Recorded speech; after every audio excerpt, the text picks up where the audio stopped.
Hello and welcome. Now we are moving on to the second step.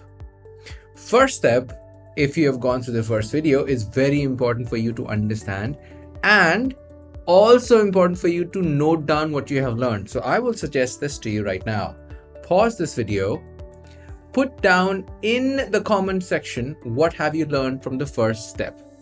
Okay, those 3 steps that we discussed in the first steps. Yeah, so pause this video, put down your understanding of it, and then proceed further to the second step. Because the first step is extremely important if you want to clear the second step.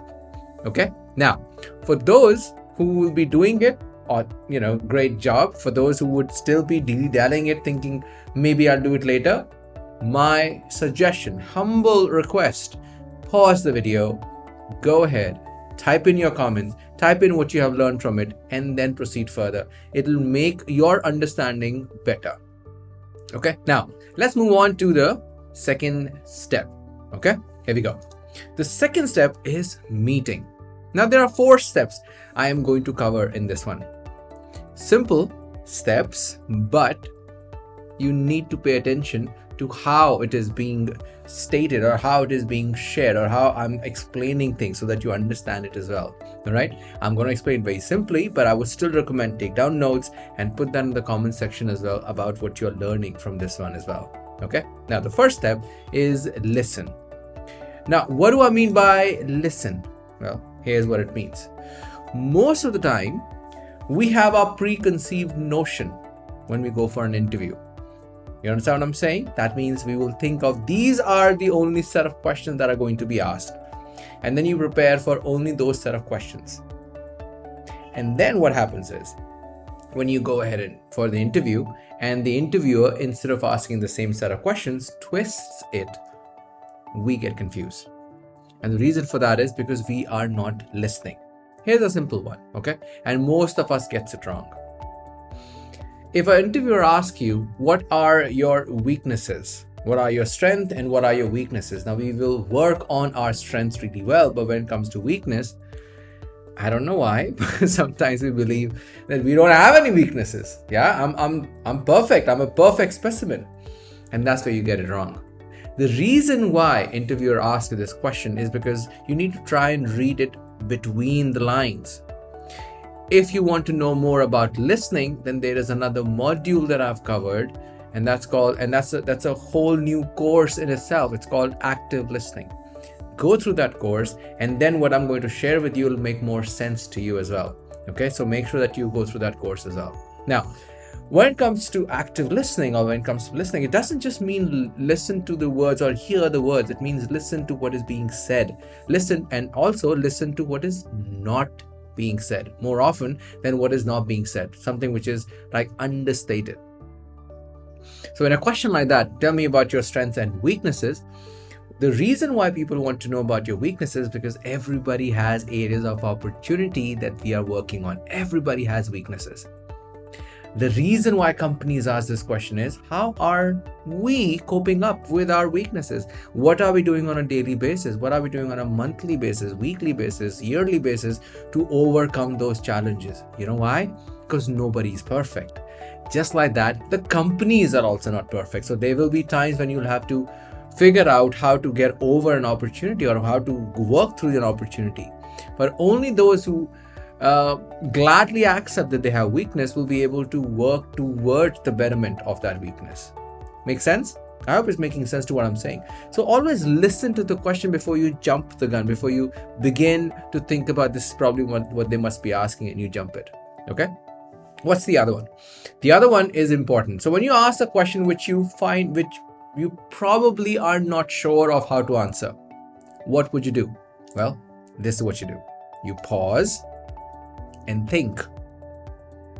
So take some time, pause and think of an answer and then speak. This can only happen if you are in a calm state of mind. I'll say that again. This can only happen if you're in a calm state of mind. And for that, you need to make sure that you have prepared really well. That's why first step is important.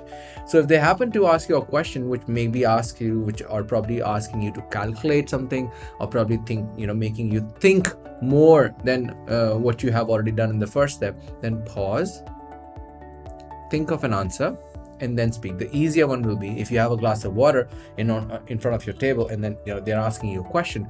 You can, instead of jumping to answer the question, you can take a sip from the glass, put the glass back, and then answer. And that gives you some time to think about it. Do you understand what I'm saying? Think of any good orator. I've given this example before as well. I'm sharing it again, okay? Think of any good orator that you follow, be it Sadhguru, be it Jordan Peterson, anyone that you follow, anyone that you like, okay? How do they answer questions when somebody asks them a difficult question? They always pause, and then they think, and then they respond. So idea in an interview as well is the same. You pause and think. Now, pause doesn't mean that you say, okay, give me 5 minutes and you keep thinking about it. Of course not. But give yourself enough time to think before you answer. Okay? And be honest. If you do not know the question, or if you do not understand the question, you can also ask them, could you please repeat that? Or could you please explain what you're trying to know or what you're trying to ask? It is absolutely okay. But it's better to ask for clarification or ask to explain the question to you instead of you giving a wrong answer. Make sense? Yeah? Okay, good. What's the third one? The third one is important too. Any questions? Any idea about what this will be? Well, remember, whenever they're asking you any questions, whenever the interviewer is asking you a question, you always need to keep in mind that those questions are asked to find out if you are the right candidate for the job or not. Correct? Isn't it? That's what they're looking for. And our job is to ensure the fact that we showcase it to them that we indeed are the right candidate for the job. And that's where the third step comes in. So always answer all questions keeping the JD in mind. What is JD? Job description. So any role that you have applied for will have a job description. What does this job entails to? What is expected out of you? What do you have to do? What are your responsibilities? You understand what I'm saying? So that becomes your JD, and these are an important pointers rather to keep in mind whenever you're answering a question. So if you know, for instance, if you're working in IT and your next level, or for that matter, any industry, and your next level is manager's position, which you'll be asked to take care of your team, you'll be given certain team members, you'll be taking care of the team in terms of their appraisals, in terms of their targets and everything. You need to always answer the question in a way that showcases that you are ready to be a manager. Now, if you're wondering, where would you get these questions from and how would you prepare? Don't worry, I have that covered as well. In this module, you're going to get over 100 plus questions on different industries. Okay, so you're going to get it and then you can prepare for it accordingly as well. But it's important to keep the JD in mind. Just remember, job description, you need to, if I were to, say it to you again, I'll tell you this, make sure that you know JD like the back of your hand. That means there is nothing hidden from you. You know everything about that job. Only then would you be able to weave your answers as per the job description. Otherwise, you'll always struggle. Okay, so whatever the question is asked, answer it keeping the JD in mind. Keeping that does my answer showcase that I am the right candidate as per what is required out of me. As per the job description, am I answering it as per the job description of the role that I've applied for? Okay, always keep that in mind and then answer. Okay, what's the other one? Well, the other one is very simple and yet extremely difficult. You know what that is? Be confident. What do I mean by be confident? Well, most of the time, when you need to be confident, okay, it leaves you. And the reason why it leaves you is because we lay so much emphasis on the second step instead of the first step. See, the first step, in which the third point we discussed about practice, the more you will practice, the better you're going to get. The more times you fail in practice session, the better you're going to be in a live session, or probably when you're actually meeting your interviewer. And that is what I have been telling you all this while. The first step is the most important step. People do not lose out on interviews because they miscalculate the second step, is because they underplay the first step. They don't practice enough. They don't work on what we are supposed to work, and that is what it is. Okay, you don't need to start preparing for an interview when you get a call from them or an email from them. Remember the introduction video, we discussed this. You have to start preparing for them when you actually think about changing a job, and that is when you need to start with how you're going to do it. Now, in this section, of course, I'm only explaining the interview process, okay, in terms of what happens and how the process is. But in the coming section, I'm also going to tell you how you need to prepare. So how are you supposed to research? How are you supposed to answer questions? All of that, I'll answer them there as well. But for now, it is important for you to understand this, that you need to be confident while answering, and that can only happen if you have practiced. Make sense? That can only happen if you have practiced. Now, these 4 pointers are usually used for meeting, and it could be a face-to-face meeting, it could be a Skype meeting, it could be a telephonic round. All of those will still remain the same, because through your voice as well, people can find out if you're confident or not. That's for real. Okay, so it's very easy to find out whether you're listening to the question or not, because the way you will answer the question. It's very easy to find out whether you have given yourself some time to think to answer, or you're just jumping the gun. It's very easy to find out whether you have gone through the job description or not by basis of how you're answering a question.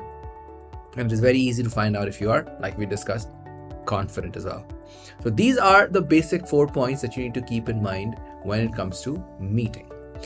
But here's one question that I want to ask you. What do you think companies are looking for? What do you think companies look for? What is it one thing that you want to know? I mean, and it's good as well, right? If you find out what are they looking for, what they're expecting out of you, you'll be able to prepare better, isn't it? I mean, if you get to know that if you're preparing for an exam and you get a question paper which will be asked in the exam, won't you feel better?